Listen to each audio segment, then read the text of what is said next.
some question about how to fix up something, what are you going to do? Are you going to go to a library? Look on the internet. You got to look on the internet, and I do this all the time. And I'm a little embarrassed to say that I'm not the greatest mechanic in the world.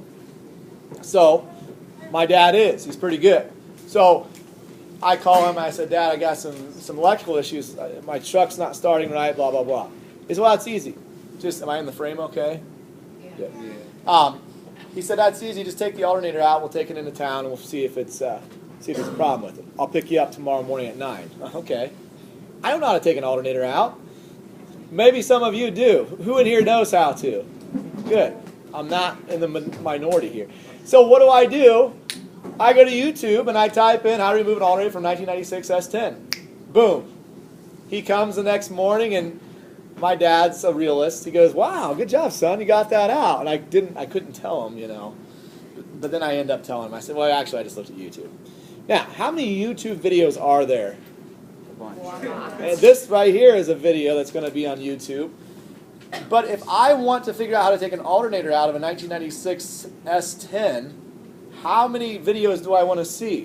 One. In other words, if these are all the videos right here, I only want to see probably 1 or 5 or 6, right?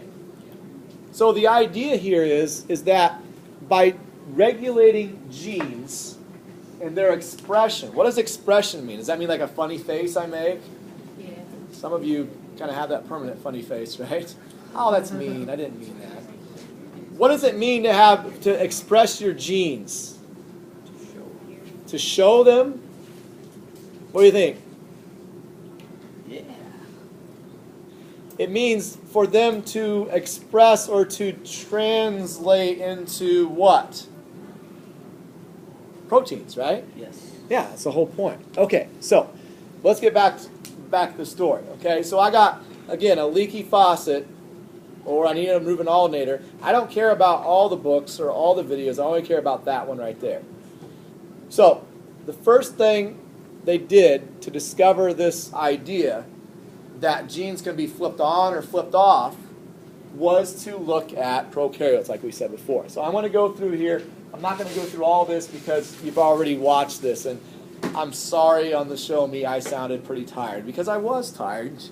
I started very late at night last night, and I was very tired. But the idea here is it's going to save us energy and resources. I think it's tough to think about this, but if I remove a hair from your head, there's DNA on there, and it gives the instructions for everything. In other words, are there instructions on that DNA that will tell you how to make liver enzymes? Yes. Yes. Does your hair need to make liver enzymes? No. Again, here it is. Here's that DNA. And it's odd that I'm holding a meter stick up, because did you know that if you took one of your cells, just one, any cell, most cells, remove the DNA, remove the chromosomes, unwound all the chromosomes, pulled them out end to end and laid them end to end, do you know that it'd be a meter long from one cell? Oh, come on, that's interesting. That's you guys are just looking at me like, what? Thank you. Wow. Applause, like a golf clap almost. How many people are a little amazed by that, right? Yeah, that's amazing. That's totally amazing, because if you think about it, you're taking DNA from something that you cannot see, and you're getting something that's as long as this meter. But this right here is the gene, or the area of the DNA, that is going to make your hair a certain color, because that's a protein. Remember, proteins are transcribed and translated by DNA, mRNA, ribosomes, all that stuff. That was section 1 and 2. So here we go. We got this one cell that's going to decide that your hair is a certain color. Do we care about the liver enzymes? And do we care about the hormones like insulin? And do we care about all the other instructions on here? No, we don't. So when we're going through this chapter, that's what you have to remember. What's the point? Oh, what's the point? Oh, yeah, I know what the point is. We don't want to use all these genes at the same time. We want to use one at a time. Okay? And remember, we are now moving into the area of DNA. We've kind of left the nucleus for a while, didn't we? When we were making proteins, where were we at? Where were we at when we're making proteins? The ribosome, where we're taking amino acids and putting them together to make polypeptides. So we're going back. And the first thing they studied was a prokaryote, and they used a very common sugar. And what was that sugar? Lactose, right. So we start looking at lactose right away. And we use E. coli and the lac operand. And first of all, I'll tell you what, is there a lot of confusing words? Operator, promoter, repressor. It sounds like you're watching some like Star Wars video, right? Star Wars movie, right?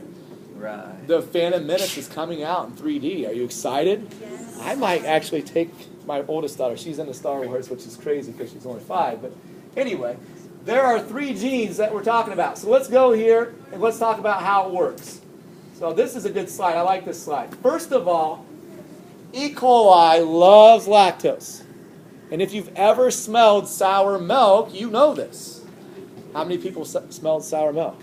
Yes.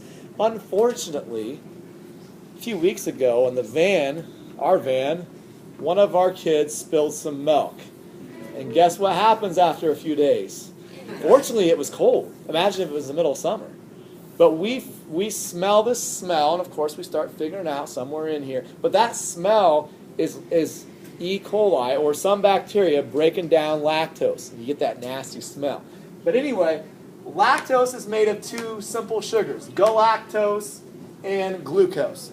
Probably remember that from the nutrition project. E. coli can't even touch lactose until it does 2 things. It needs to, first of all, take in the sugar, lactose, into the bacterium. And why is it called bacterium at this point?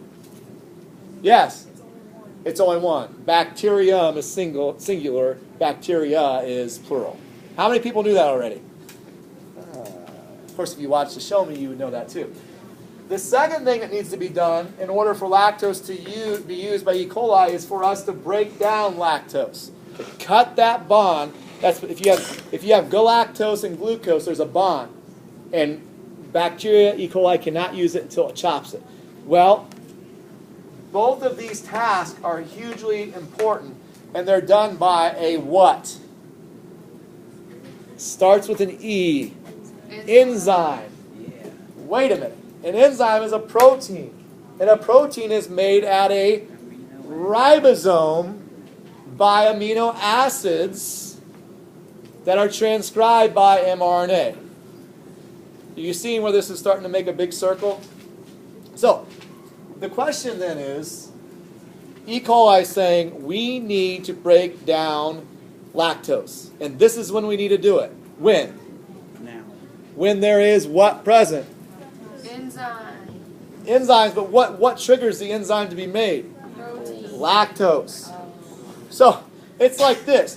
You go to your closet and you got all kinds of clothes, right? Right. In certain situations, you're going to want to pull out your swimming suit because it's nice out. And maybe you're going to Florida or maybe it's whatever. But right now would not be a good time to wear your swimming suit, right? It's pretty warm out right now. It is pretty nice, though. We have to admit that, right? So this is one of those situations where E. coli is like, whoa, we got lactose. We need to break down the lactose. How do we do that? Oh, wait a minute. We use enzymes. How do we make enzymes? We use these genes right here. And the lac operand says, hey, over here, this is how you make it. Okay? So let's run through this. I'm not really focused on the words so much. I'm focused on this right here because there's a lot of stuff. I guess I could put this down. I've already proven my point with the meter, right? So, wow. What on here do we already know about? What molecule, as you look at all these, you said, hey, I've seen that before. The RNA polymerase is already making sense because what it is going to do, right here, these are genes, and these genes are going to make the enzymes. Well, not really making enzymes because we have to make some mRNA that then goes to the ribosome. But the end result of those genes is enzymes that break down lactose. Okay? So, here's what you got. Some new things you need to know. Okay? First of all, you have an operator. There's your promoter. Have we talked about the promoter before? Yes, we have. We talked. The promoter, by definition, is what? Tell me what the promoter is. What is the promoter? 3 bases. It's a sequence. We're not sure exactly how many, but it says what? Start here. Hey, RNA polymerase, land here. Let's go. Let's do this. And it lands and it starts transcribing. Okay, good. Now, there's this new guy in town, and he's called a repressor. And where does the repressor go? On the operator. Like, whoa, whoa, whoa, whoa.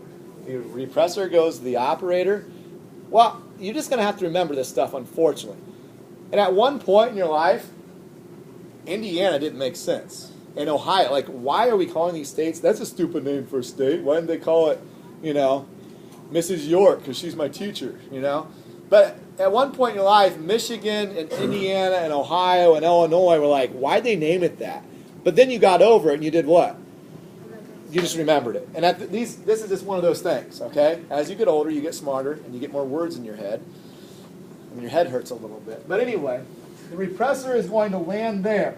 And when the repressor is here, this picture right here, is this when the gene is turned on or when it's turned off?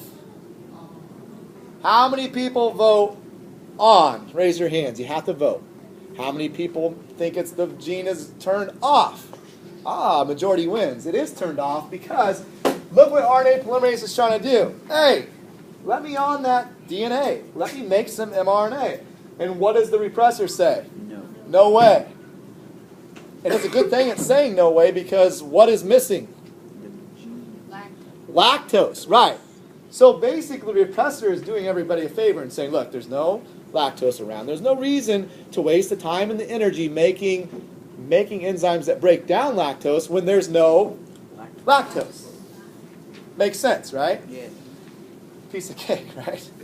As soon as lactose is present down here, these little green dots down here, lactose has a way of binding to the repressor. And remember, we talked about structure and function, right? Your skull is shaped a very funny way. You can see my skull quite nicely because I don't have much hair on it. My skull cries a very important function. You can look at somebody's skull and say, this thing was made for protection. But if you were to look at a femur, which is the longest bone of the body, the biggest bone of the body, that doesn't look like something that's used for protection. That looks like something that is used for support. And it just happens to support most of me, right? Right. Yeah. So this makes sense. So it changes shape. The repressor leaves the operator. And the RNA polymerase says, finally, I can make some mRNA. And remember, this mRNA is then going to go to the ribosome. And it's going to encode for enzymes that do what? Break down lactose, which happens to be present. Which is probably a pretty good time to have those enzymes, right? Now, that's prokaryotes. That is easy compared to eukaryotes, right?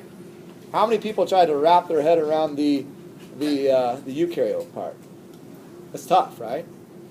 Now, why would we don't have, lactose? Yeah, sure, we drink milk sometimes, but when is there a time where we really need something desperately? How many people got a paper cut recently? Or ever got a paper? You ever got a paper cut?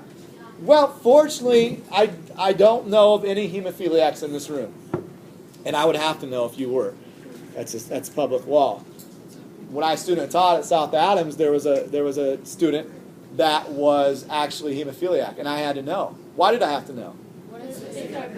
Because if he started bleeding, he could even just fall out of his chair, which doesn't happen on a regular basis. Although it does happen sometimes in here because it's so cool to lean back on your chair. But the point is, if he would get a bruise, he wouldn't get a bruise. He'd bleed out and die. So what do we do? Just his whole life, is he just careful never to cut himself or never to get a bruise? Well, in old times, yeah. But in new times, we have clotting protein in a shot, which is a little ironic, isn't it? You get a cut, so we give you a shot, and it stops. But that's what happens. So the point is, if I get a paper cut, ouch, man, that burns, that hurts, right? Right away, I need to make clotting protein. Wait a minute, clotting protein? That's a protein. How was protein made? From translation at a ribosome. Where does it get the instructions? From mRNA, which comes from transcription. See where this is going? So my body says, whoa,